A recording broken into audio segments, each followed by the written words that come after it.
Um. Olá, tudo bem? Aqui é o Gabriel, engenheiro florestal, idealizador do método GEMA, integrante do time florestal Husqvarna Brasil e embaixador da marca Tecmater EPIs. Estamos aqui com o Guga, o nosso cameraman, e a Andressa, a mãe da Manu e do Miguel, que agora não dá pra gente virar porque a câmera está num tripé, mas é a produtora do método GEMA. E nessa aula, nesse vídeo, nós vamos falar sobre um assunto muito importante, que às vezes não entra, vamos dizer assim, digamos, no nosso radar, que envolve, né, toda a atividade do manejo de árvores, que é como executar o manejo de árvores sem levar multa. Ou seja, como atender a legislação, executar uma atividade segura, produtiva, rentável, com qualidade e atender a legislação. E basicamente nós temos três caminhos que nós temos que seguir de maneira simultânea, tá? Que nós temos que atender as normas referentes à segurança do trabalho, que são as NRs. Nós temos que atender as legislações que se aplicam à operação da motosserra e também temos que atender as legislações que se aplicam à própria supressão, à própria poda das árvores, né? Próprio manejo da árvore que tu vai estar trabalhando. Gabriel, até vou te começar fazendo a seguinte pergunta. O que eu tenho que fazer? Quais são as normas que eu tenho que cumprir para não levar nenhuma multa com motosserra? Eu não quero nunca ser multado por trabalhar, né? Ninguém quer se levar uma multa, né? Então quais são as normas que eu tenho que cumprir para não ser multado? Isso, então quando tu falou em norma, vamos partir então do ponto de vista da segurança, tá? Então as normas regulamentadoras. Então são as normas que se aplicam para que o empreendedor, o proprietário, digamos, da empresa que está executando a atividade, ou o próprio operador, que ele tem que cumprir para não ter nenhum tipo de dor de cabeça, não ter nenhuma paralisação da atividade, não ter nenhum tipo de multa, né, nenhum tipo de processo durante a atividade. Então nós temos algumas normas, Guga, que nós temos que seguir, que nós temos que atender, né? E uma delas é a NR6, a norma regulamentadora número 6, que trata sobre os equipamentos de proteção individual. Certo. Então essa norma, ela estabelece quais são os EPIs que o trabalhador tem que estar utilizando, né?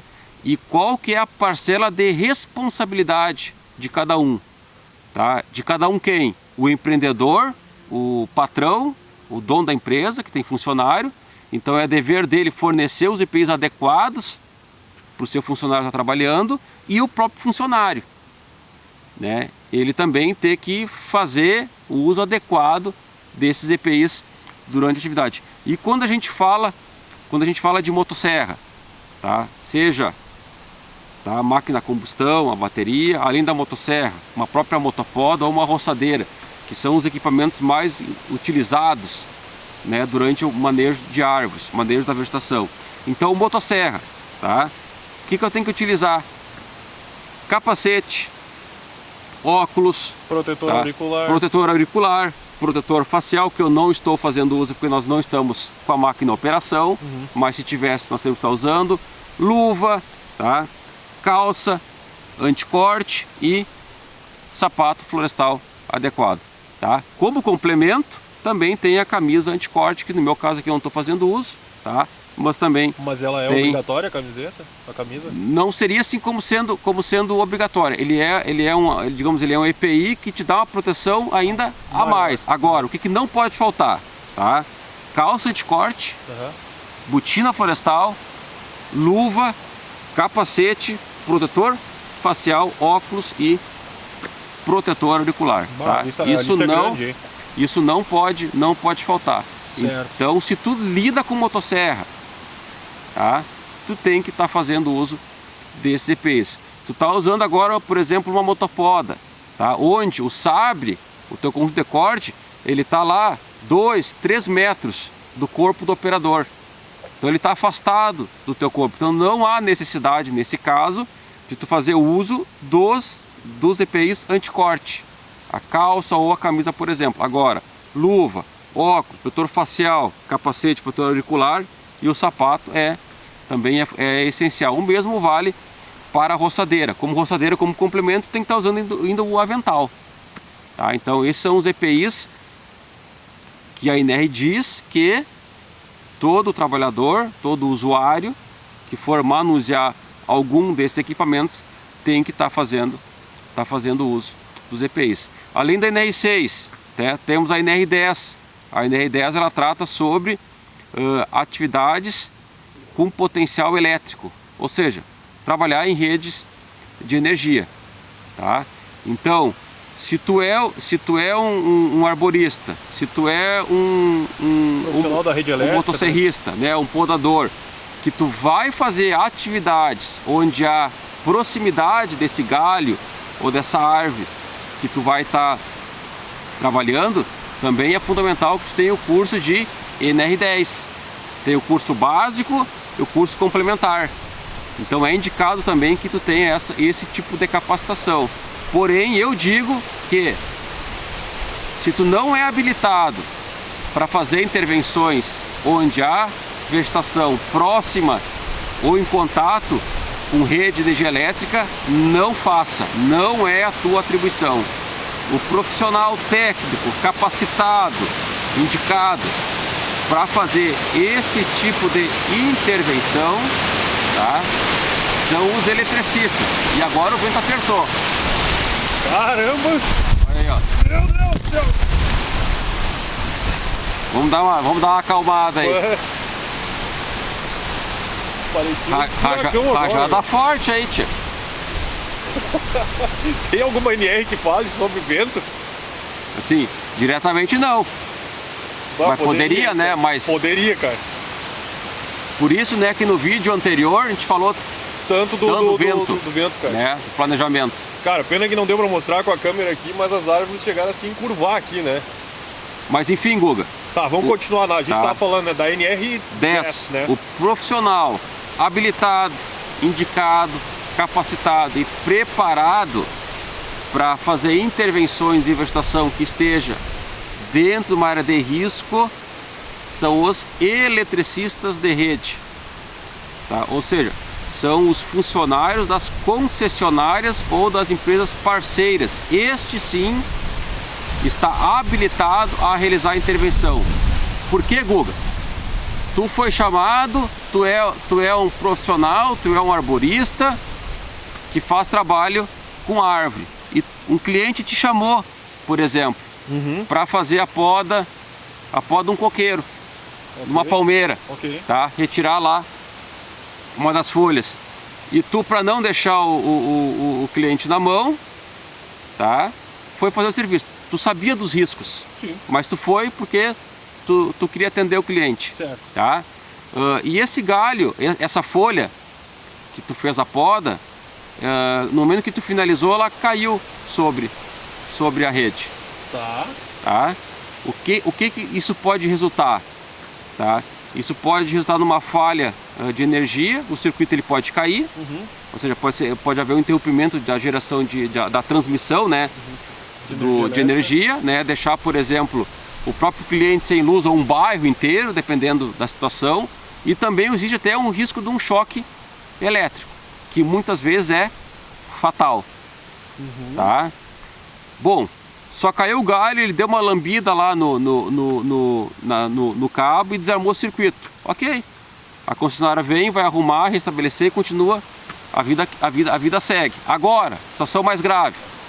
Tu cortou um galho agora de uma outra árvore, tá? Ou até a própria uma árvore, e essa árvore ela caiu sobre a rede. Nossa, cara. Tá?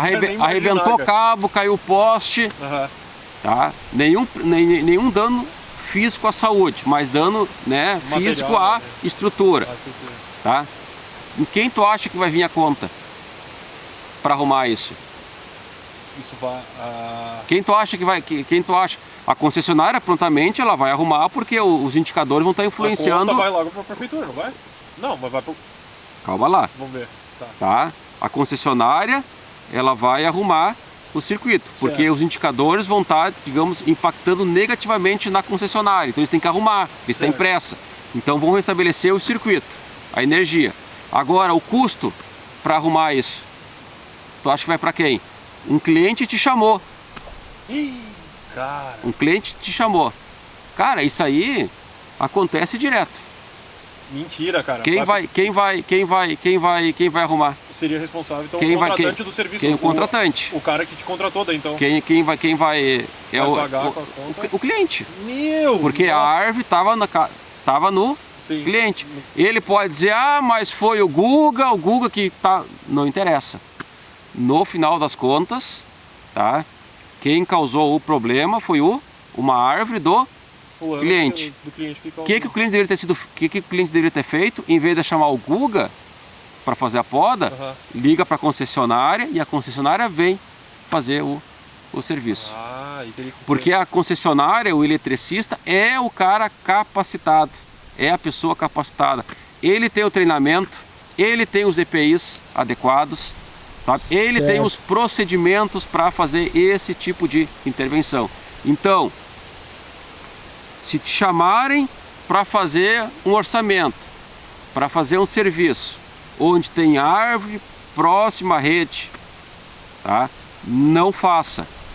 Não é para ti. Tu não está preparado, tu não está capacitado. E principalmente, tu não está autorizado a entrar numa zona de risco. Certo. Tá? Então isso é importante a gente deixar claro. E é isso que a NR10 diz. Tá? Ela prepara o profissional para trabalhar, tá? Para trabalhar em locais, em regiões onde tem a vegetação próxima à rede de energia elétrica. Tá? Então temos a NR10, a NR6, tem uma NR10, tem uma NR12, vou pular ela porque a gente vai falar um pouquinho depois específica para uso da motosserra. Tá? Temos também a NR15, que trata sobre insalubridade. Tá? Quando o teu contratante daí a questão, fornece o material? Não, daí a questão dos riscos. Que tu é exposto. O risco, principalmente o quê? Os riscos de ruído. Tá? Então a motosserra, durante a operação, principalmente máquina a combustão, bateria também, ela emite um ruído. E se esse ruído ele está acima do limite tolerável, tu tem que fazer uso de medidas de proteção, que são os abafador. Certo. Que está lá na NR6 também. Tá? Então a gente cita a NR15 porque ela tem essa ligação na questão do ruído do equipamento. E aqui eu mostro. Tá? Aqui eu mostro, vamos ver se essa daqui vai aparecer para nós. Essa combustão aqui não traz, mas a bateria. Não sei se está pegando aqui, Guga. Dá pra ver o adesivo ali. 106, tá vendo? Sim. Deixa eu até pegar a câmera, deixa eu botar ali. Deixa eu ver. Tá? O que esse 106 diz? Ó, que na máxima aceleração da máquina, o ruído da máquina chega em até 106 decibéis. Como o 106 está acima de 85, que é o limite tolerável, tu tem que fazer uso do protetor auricular. E o mesmo diz o que? Nesse adesivo aqui ele está mostrando que tem que fazer o uso também do protetor auricular. A combustão é muito maior. Tá? Aqui ela não diz qual que é o limite, tá? Mas com certeza é 115 a 120 decibéis máquina a combustão. E o mesmo diz que tem que fazer uso do protetor auricular. Tá? Então a NR15 é que determina, tá, o nível de ruído tolerável, e acima desse limite de ruído tolerável eu tenho que fazer uso de medidas de proteção tratando-se de audição. Então temos a NR6 EPIs, NR10 eletricidade, NR15 insalubridade. Deu a participação dela já. Insalubridade, tá? A questão do ruído. Depois nós temos também a NR31, que também trata de maneira específica de motosserra, que vamos falar quando a gente falar do equipamento, tá? A 31. E também temos a NR 35, que fala trabalho em altura. Tá? Essa é bem conhecida até. Isso. Tu vai fazer uma atividade acima de 2 metros de altura, tu tem que ter EPI. o treinamento. Tu tem que ter o treinamento de NR 35. Certo. Tá? Então, botou uma escadinha, que tu subiu uns degraus e tu tá acima de 2 metros, tu tem que ter o treinamento. Porque no treinamento que ele vai te dizer quais são os EPIs que tu tem que utilizar, né? Quais são os acessórios que tu tem que estar junto ao teu corpo para não cair, por exemplo, se tu resbalar, se tu se desequilibrar. Então tu tem que atender essas NRs, tá? E nós temos ainda a NR 28, tá? A NR 28 ela trata, tá, das penalidades para quem não estiver cumprindo as demais. Por exemplo, NR6, estou trabalhando, mas não estou fazendo uso dos EPIs, né? O que acontece comigo? O que acontece com a minha empresa? Se durante uma fiscalização eu for abordado, estiver fazendo uso da motosserra, mas sem a calça, é a NR 28 que vai dizer que tipo de sanção que a empresa vai levar, se é uma notificação, se é uma multa ou até a interdição da tua empresa, da tua fábrica, assim por diante. Tá? Então, de maneira geral, essas são as normas regulamentadoras que nós temos que seguir. Esqueci alguma? Não, né? Acredito que... Era a 6, a 10, a 12, a 15, isso. a 28, 31 e a 35. 35 tá? Beleza. Então essas são as NRs que a gente tem que, pelo menos, Guga, ter conhecimento. E me diga uma coisa, Gabriel. Tá, então já que falamos das NRs, né, eu queria também saber uma das maiores dúvidas que eu tenho, tá? Como sou leigo no assunto, mas o manejo de árvores, né? Como saber que tipo de árvore eu posso fazer uma intervenção e qual outra árvore não posso fazer uma intervenção? E assim, como é que se dá a multa, sabe? As pessoas olham e fazem uma denúncia, ou como é que é isso? Eu não entendo isso, como é que é. Tá. Porque sempre eu vejo as pessoas comentando, não, essa árvore não dá pra fazer não dá pra tirar porque é proibida. Isso, então... como é que funciona isso? Isso também é uma grande, né, uma grande dor de cabeça que eventualmente surge aí, não só pro próprio usuário, né, que está fazendo intervenção, mas principalmente para o cliente, porque ele também é responsável por todo esse processo, tá?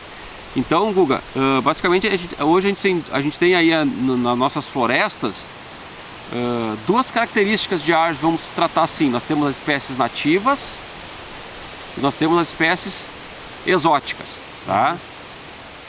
O que vem a ser uma espécie exótica? Uma espécie exótica é aquela que foi introduzida no local, tá?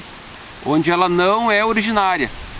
Não sei se tu me entendeu. Ela foi trazida no local diferente, certo, do local de origem. Certo. Tá? Isso não também tem intervenção humana. Pode ser animais também trazendo semente, alguma coisa assim? Tanto humana quanto animais, vento.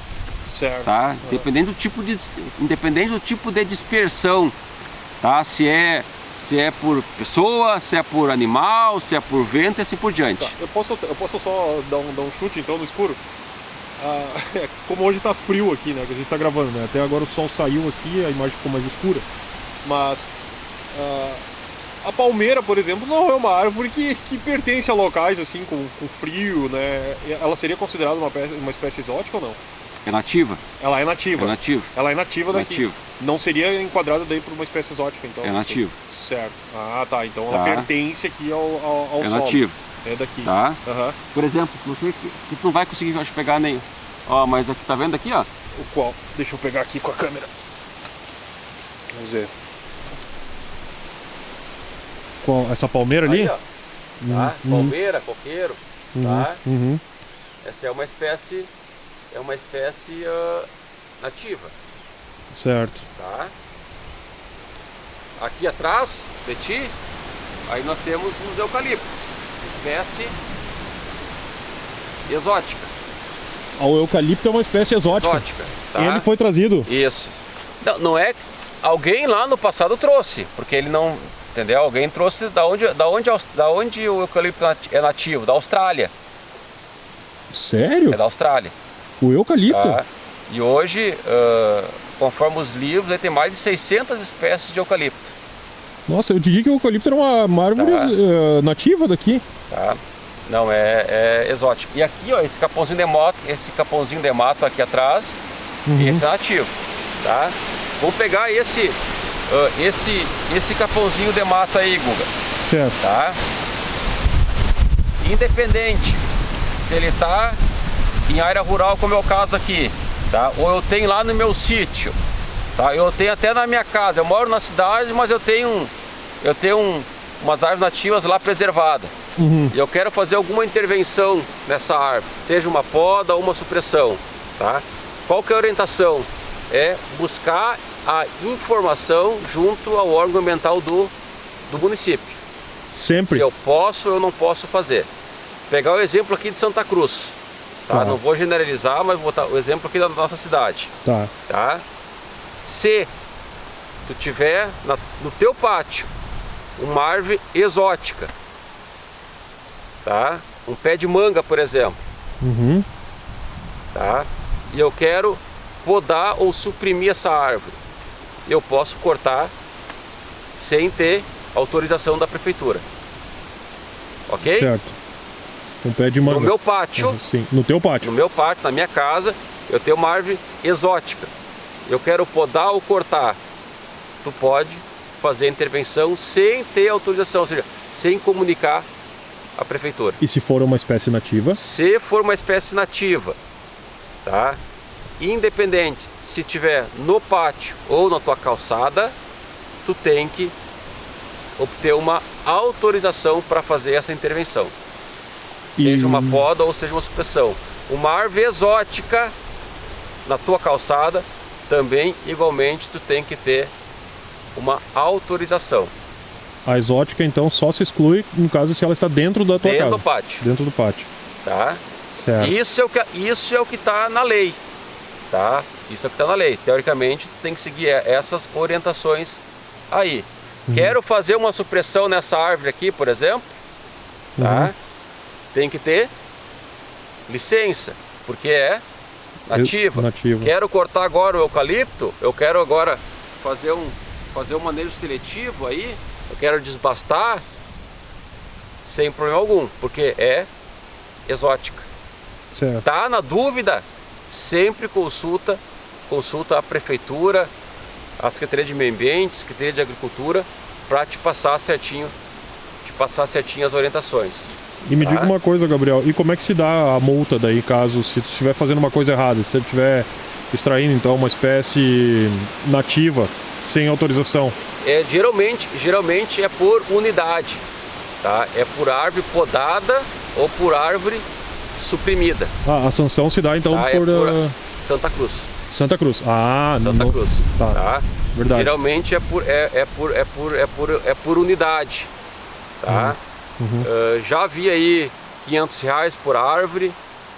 Em outro tempo já vi também R$1.000 por árvore, tá? Mas isso também varia muito digamos, pelo volume, né? Pela quantidade, por unidade, e também é aumentado se essa tua intervenção, por exemplo, é feita em área de APP, a área de preservação permanente. Certo. Tá? Então tudo vai sendo mais perigoso, né? Tudo vai sendo mais grave, e automaticamente quando mais grave é o impacto, né, mais alto digamos, maior é o dano e mais alto vai ser a tua multa, né? A tua punição e a tua reparação também do dano que tu vai ter que realizar, né? Recuperação da área e assim por diante. A legislação também determina que para cada árvore cortada nativa, tu tem que fazer a doação, né, o plantio de 15 mudas. De 15 mudas? 15 mudas. Cortou uma, plantou 15. Tá? Árvores nativas, tá? Certo. Cortou uma árvore nativa, tu tem que fazer a reposição de 15 mudas igualmente de árvores nativas. De preferência, as árvores, né, as mudas que sejam, né, digamos que tenham ambientação local, né, que sejam nativas daquele local. Tá? Então também isso é importante a gente tá fazendo né, colocando isso, tá? De preferência também sempre fazer o plantio de árvores nativas da própria região. Certo. Tá. Então, Gabriel, resumindo, para a gente não ser multado, então, no manejo de árvores, são duas coisas. Ter o conhecimento, então, das NR, né, das normas, que foi o que a gente falou, e também, sempre na dúvida, se for fazer uma supressão de uma árvore, alguma coisa, tá na dúvida, fazer a consulta, então, com o órgão ambiental do município. Não sair cortando, né? Não sair cortando, podando de qualquer maneira, tá? Porque em muitas situações vai ter que fazer até um projeto dessa supressão, até um projeto dessa recuperação dessa área. Então vai ter que também ter um técnico responsável pela atividade, que geralmente ou vai ser, né, o profissional biólogo, ou engenheiro agrônomo, ou engenheiro florestal. São essas três profissões que habilitam, né, atuarem em projetos de licenciamento florestal. Certo. Tá? Poda, supressão e assim por diante. Então, por exemplo, Guga, vamos pegar o teu mesmo exemplo. Tá? Tu é um profissional, né? Tu é por exemplo, um arborista que tem ensino médio completo. Uhum. Tá? Um cliente te chamou para fazer a avaliação lá de uma árvore na casa dele. Uhum. Tá? E tu quer realmente ter existe um risco de queda dessa árvore para o terreno do vizinho, para a casa do vizinho, por exemplo, tá? E na tua cidade, por exemplo, há necessidade de fazer uma autorização para fazer essa supressão, como foi dito já anteriormente. Tá? Tu somente como ensino médio, né, tu não pode fazer esse projeto. Então tem que ser um terceiro. Tem que ser ou um bióloga, ou um engenheiro florestal, ou agrônomo, para fazer o licenciamento dessa área. Certo. Então tem que ter muito cuidado, né? Vamos cortar rapidinho aqui que não vai dar nada. Se houver uma denúncia, vai sobrar para quem? Para quem te contratou e também para quem executou. Geralmente o que acontece? O contratante, mas quem executou não me falou que eu precisava ter. Eu achei que ele fazia tudo. Você está me entendendo? Sim. Um passa a bola para o outro. Isso, daí. então tem que haver essa comunicação. Certo. Tá com dúvida, tá? O caminho mais rápido é sempre se informar junto ao município, à prefeitura, para verificar, é necessário licença, não é poda, supressão, preciso do responsável técnico e assim por diante. Então para não restar dúvida, porque depois que dá uma denúncia, a árvore já foi cortada, o galho já foi podado, e daí não tem mais o que fazer, não tem como colar a árvore de novo. É um caminho sem volta, né? É um caminho sem volta. E quem ocasionou isso, tanto cliente e executor, vão responder por esse crime ambiental, por esse dano. Guga, então além das NRs, das normas regulamentadoras que tratam da segurança da atividade, além das licenças de poda, supressão, árvore nativa ou árvore exótica, nós também temos as legislações que se aplicam ao uso da tua motosserra. Isso começa onde? Lá na NR12 e na NR31, que lá diz que todo operador, todo trabalhador, todo usuário que desempenha atividade com motosserra e similares tem que ter treinamento de uso seguro do equipamento, tá? Mas agora, o que entra especificamente aqui, tá? Para a gente fazer a guarda da nossa motosserra, para a gente fazer o transporte ou fazer o nosso uso na vegetação, no manejo, na árvore, nós temos que ter uma licença, a nossa licença de porte e uso, tá? E daí eu te pergunto, Guga, por que eu tenho que licenciar a minha motosserra? Tu sabe? Por que tem que licenciar? Isso. Posso chutar? Mas fala. Tá. A motosserra é um equipamento que, querendo ou não, ela causa algum dano no meio ambiente, não é? Isso. Então, teoricamente é bom. É como se... Não, é diferente, mas... É um equipamento que tem que ter um controle, né, em cima disso, porque tu, querendo ou não, qualquer outra intervenção que tu fizer no meio ambiente, tu tá causando um dano, não é?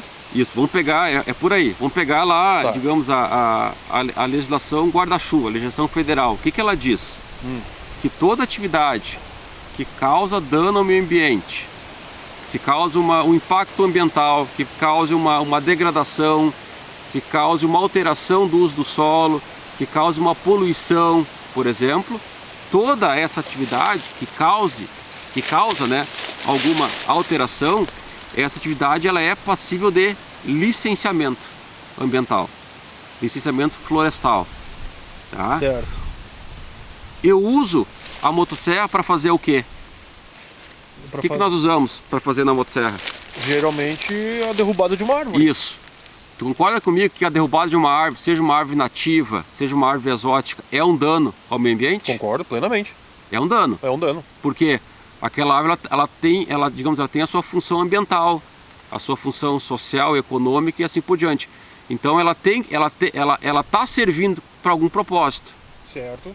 No nosso caso aqui, pode ter um ninho de passarinho ali, Uma espécie de... né? Eu vou fazer, por mais que eu faça uma derrubada controlada, ela vai derrubar outras Sim. que estão próximas. Não é um dano que está causando? Com certeza é um dano. Então esse dano ele tem que ser minimizado, Certo. tá? E então por isso que todo o manuseio de motosserra tem que ser licenciada junto ao IBAMA, tá? Ok. Então é isso. Eu tenho que licenciar minha motosserra porque ela causa um dano ao meio ambiente através do quê? Através da supressão, Então, corte, abate de uma árvore. É isso, Certo. tá? É isso, tá? E como é que a gente faz esse registro? Nós temos que ver duas situações. Aqui nós temos uma máquina a bateria, tá?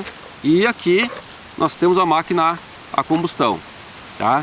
O que que a portaria do IBAMA, portaria 149 de 1992, ela diz que somente é obrigatório o registro de equipamentos movido a combustão e que tenha conjunto de corte, sabre e corrente.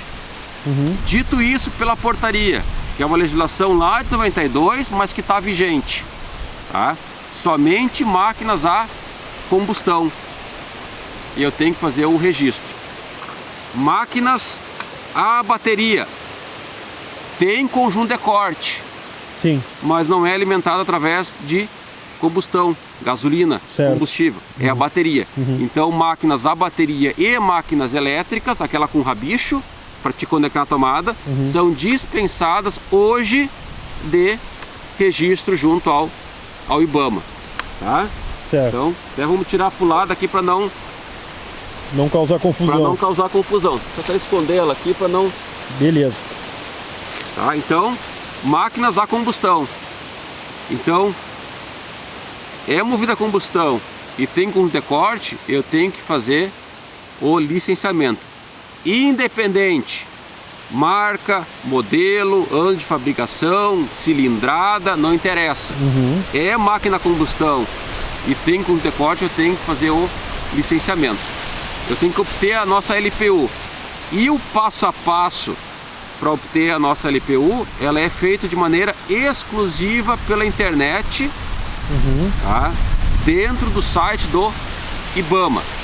Ok. Tá? Então, inicialmente, eu tenho que fazer o proprietário do equipamento ou o responsável do equipamento tem que fazer um cadastro técnico federal de atividades potencialmente poluidoras. Então, vai fazer um cadastro lá preenchendo no sistema. Feito esse cadastro, ele vai acessar a área de login dele dentro do site do IBAMA, daí sim, para inserir as informações da máquina, tá? Que são 4. 3 delas estão no equipamento. Tá conseguindo Vamos pegar aqui a câmera. pegar aqui? Vamos fazer a... Acho que é importante para ficar bem Muito bem, vamos lá. bem claro, tá? Então o que eu vou precisar para registrar minha máquina? A marca, nesse caso, Husqvarna, Certo. modelo 435 e o número de série, Que tá nessa etiqueta ali. que tá nessa etiqueta. Aqui, certo. se eu não me engano, é ó, só para ficar claro, ó. Deixa eu ver. Tá? 967. Me ajuda aqui, Google, que eu tô sem óculos. Deixa eu ver se eu consigo com a câmera aqui. Tá, mas Pega ali, ó, tá vendo? A inscrição tá escrito ali. Só pode tirar o dedo ali pra mim, por Tá. favor. Claro. 967. Deixa eu ver. 967 65 17 01. Tá? Então esse é o número de série desta máquina aqui. Certo. Tá? Então, além dessas três informações, Husqvarna, nome da máquina, modelo e o número de série, tu vai precisar ainda do número da nota fiscal do teu produto, tá? Da tua máquina. Com essas 4 informações, tu vai preencher lá no sistema, tu vai emitir um boleto, tu vai imprimir esse boleto, tu vai fazer o pagamento desse boleto e tu vai anexar junto a esse boleto o comprovante de pagamento. É a partir deste momento que tu tem a tua máquina licenciada. Tu tem a tua LPU, a tua licença de porte e uso. Documento que é válido por 2 anos. E esse documento te dá o direito de tu guardar a máquina, de tu fazer o transporte e de tu fazer o uso dela no manejo de árvores. Certo. Tá bem? É um documento extremamente É um documento importante. Onde a tua máquina estiver, a tua LPU tem que estar junto, tá? Então, imprimiu o boleto, tu tem, acho, um prazo de 8 dias para fazer o pagamento. Pagou dentro desse período, pega o canhotinho que sai com comprovante, grampeia, plastifica, cola, deixa junto com o boleto. Esse teu boleto passa a ser a tua licença de porte e uso. Tu não vai receber por e-mail a tua licença, não vai receber um WhatsApp, nada disso. Tu vai ter que fazer o controle dentro do próprio sistema. Então, sempre é importante, faz uma cópia e deixa na tua empresa, na tua casa, ou seja, uma cópia lá guardadinha. Se porventura tu extraviar essa do campo, tu tem uma segunda de segurança. A original. Então isso é importante. O que acarreta se tu for pego transportando a máquina sem a licença ou com a licença vencida, tá? É infração administrativa, tá? O órgão lá que te fiscalizou na estrada, por acaso, tá? Tu tá andando aí para atender um cliente e a polícia te para, tá? E vê que lá dentro do teu veículo tem a motosserra. Ele vai te pedir a licença. Se tu não tiver, eles vão te tomar a máquina, vão apreender a máquina e vão dar um prazo para tu se apresentar com a licença para reaver teu equipamento. Se tu não se apresentar com a licença, tu vai perder o teu equipamento, tá? Agora, se tu for pego fazendo atividade, cortando a árvore, tá, sem a licença ou com a licença vencida, é crime ambiental. Daí o problema é mais sério, é mais grave. Além da apreensão da máquina, tu vai ser multado e, dependendo da gravidade, o que tu estiver fazendo com a máquina, tu pode ser até preso, tá? Nossa. Então é importante sempre, máquinas a combustão, tu fazer a licença, né, junto ao IBAMA, licença de porte e uso junto ao IBAMA. Minas Gerais, tá? Para quem é do estado de Minas Gerais, tá? Não é licenciamento via IBAMA, é licenciamento estadual, tá? Daí tu tem que se informar, buscar, né, o passo a passo junto ao órgão ambiental, ao órgão florestal do estado de Minas Gerais. Tira Minas Gerais, todos os demais estados e mais Distrito Federal é o registro via IBAMA. Certo. Tá?